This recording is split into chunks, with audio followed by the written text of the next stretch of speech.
Good morning. और आज के डिवोशन के लिए यशाया का पहला अध्याय और वर्सेस नंबर 10 से 20।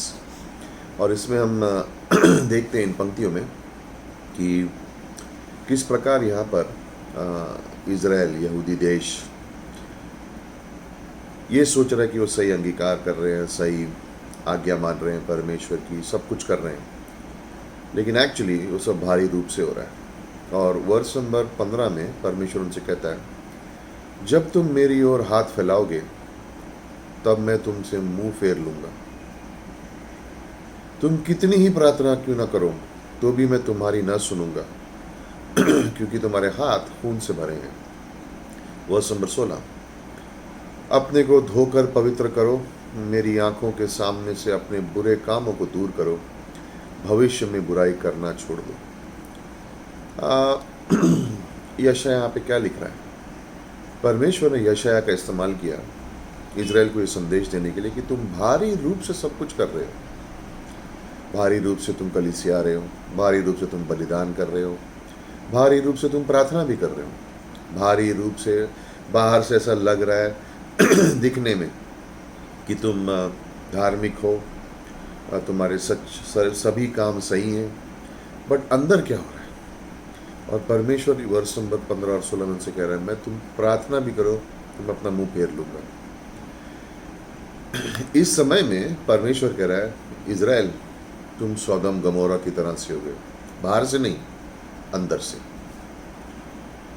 जब फल होता है तो फल के अंदर कीड़ा अंदर से निकलता है, बाहर से नहीं। मनुष्य के अंदर भी पापी स्वभाव की वजह से बसा रहता है, कभी कभी बाहर दिखता नहीं। इस देश में यही प्रॉब्लम चल रही है। और परमेश्वर कह रहा है, मैं सिर्फ बाहर के बलिदानों से खुश नहीं हूं, मुझे तुम्हारे हृदय का बलिदान चाहिए। कई बार हम सोचते हैं और इन कलीसियाओं में भी कि कुछ करना है, लेकिन सच जो करना है वो दिल से है, अंदर से। पहले शमूएल के 15वें अध्याय में सौल ने बलिदान चढ़ाए, परमेश्वर ने कहा जिस तरह से मुझे चाहिए थे वैसे नहीं चढ़ाए। शमूएल ने कहा बलिदान से बेहतर है कि तुम उसकी आज्ञा मानो। और वही हमारा जीवन है परमेश्वर हमारी अंदरूनी आज्ञा मानने का, अंदर से हम उसकी आज्ञा माने। और ये लिखा है पहले शमूएल 15:22 में, क्या चाहता है परमेश्वर हमसे? एक टूटा हुआ दिल, ब्रोकन हार्ट जिसे हम बोलते हैं, साम 51 वर्स नंबर 17 में, और एक भक्ति की चाल, मीका के 6 अध्याय 6 से 8 में। हम यहाँ पर इज़राइल पे दंड नहीं लगा रहे इज़राइल पे दोष नहीं लगा रहे, लेकिन क्या ये संभव हो सकता है कि हम विश्वासी कलीसिया ऐसा कर सकते हैं कि बाहरी रूप से सब सही है, लेकिन अंदरूनी दिल के अंदर से, मन से सब सही नहीं है? और परमेश्वर हमारे भारी कामों को नहीं देख रहा है, वो हमारे मन को देख रहा है। ये हमें हमेशा याद रखना है।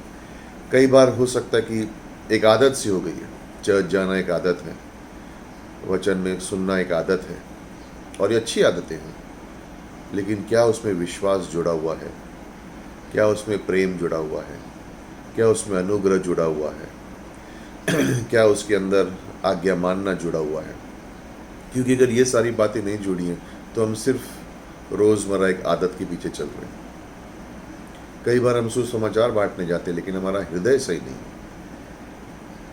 और यहाँ पे दंड की बात नहीं है, लेकिन इज़राइल के बारे में नहीं है, और हम किसी का न्याय नहीं कर रहे हैं, इज़राइल का न्याय नहीं कर रहे हैं, कलीसिया का न्याय नहीं कर रहे हैं, एक दूसरे का न्याय नहीं कर रहे हैं, लेकिन परमेश्वर की सोच इज़राइल की ओर क्या है? आंखों के तारा है इज़राइल परमेश्वर का। और फिर भी परमेश्वर उनसे कह रहा, तुम प्रार्थना भी करोगे तो मैं अपना मुंह मोड़ लूँगा। लेकिन धन्यवाद देते हैं परमेश्वर का कि परमेश्वर यहाँ पर रुका नहीं। और आइज़ाया ने सिर्फ यही बात नहीं कही, आइज़ाया यहाँ पे उनको दवा भी दे देता है। वर्ष नंबर 18 को देखो क्या लिखा है, और यहोवा कहता है, आओ हम आसपास में विवाद करें, तुम्हारे पाप चाहे लाल रंग के क्यों न हो तो भी वह हीम की नाई उजले हो जाएंगे, और चाहे वो अर्गवनी रंग के क्यों न हो तो भी वे ऊन के समेत, ऊन के समान श्वेत हो जाएंगे, व्हाइट एज स्नो। हाँ तुम्हारे पाप हैं, हाँ तुम्हारी गलतियां हैं, लेकिन उनको मैं ऊन के समान कर दूंगा।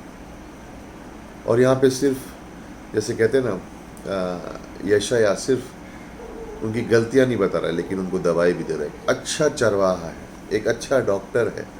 और यहाँ पे जो ये शब्द इस्तेमाल किया गया है, आओ हम आसपास में वाद विवाद करें, ये शब्द वाद विवाद एक्चुअली कोर्ट का एक टर्म है। मतलब आओ, और कहने का मकसद उसका यहाँ पे है कि एक दूसरे से हम वाद विवाद करें, एक कोर्ट में एक केस का फैसला करें। आओ हम वाद विवाद करें कोर्ट में। और कोर्ट में फैसला क्या हो रहा है कि जो न्यायाधीश है वो उनको न्याय नहीं दे रहा है, लेकिन उनको क्षमा दे रहा है। उनको दंड नहीं दे रहा है, उनको अनुग्रह और करुणा दे रहा है। और ये हमारे जीवन का मूल है, ये है परमेश्वर का हृदय है। वो हमें दंड नहीं दे रहा है, उसने दंड अपने ऊपर ले लिया। वो हमें डांट रहा है, लेकिन अनुग्रह और करुणा से, ताकि हम सही मार्ग पर चल सकें। मैं सोच रहा हूँ कि अगर हम हर विश्वासी इस तरीके से सोचने लगे, क्यों ना मैं अपने आप के अंदर जो भी मेरे छुपे हुए पाप हैं उनसे मैं शुद्ध हो जाऊं, और एक पवित्र मन से यीशु मसीह के पीछे चलूं, संसार को दूर रखते हुए। एक पैर संसार में, एक पैर कलीसिया में नहीं, एक दोनों पैर यीशु मसीह के पीछे अपने आप को पवित्र करके, अंगीकार करके परमेश्वर हमें शुद्ध करेगा। और वर्ष नंबर 19 में देखो, यदि तुम आज्ञाकारी होकर मेरी मानोगे, वर्ष नंबर 20, तो इस देश को उत्तम से उत्तम पदार्थ खाओगे, और यदि तुम ना मानोगे और बलवा करोगे तो तलवार से मारे जाओगे। यहोवा का ये वचन। मैं ये सोच रहा हूँ, उत्तम से उत्तम पदार्थ खाओगे यानी क्या?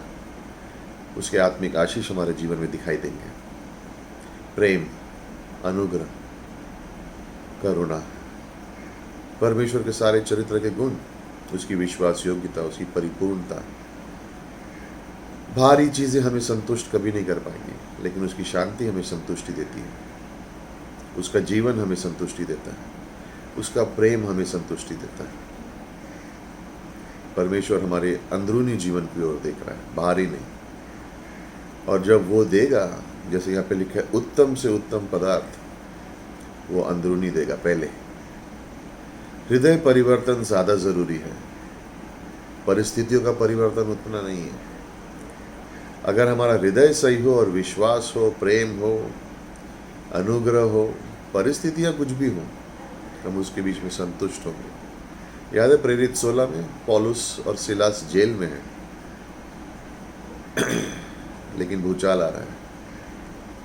पौलुस और सिलास जेल में है, लेकिन वो गीत गा रहे। परिस्थितियों से कोई फर्क नहीं पड़ा, उनको पता था वो परमेश्वर के संग सही चल रहे हैं, तो उनके जीवन में संतुष्टि थी, भले ही वो जेल में थे।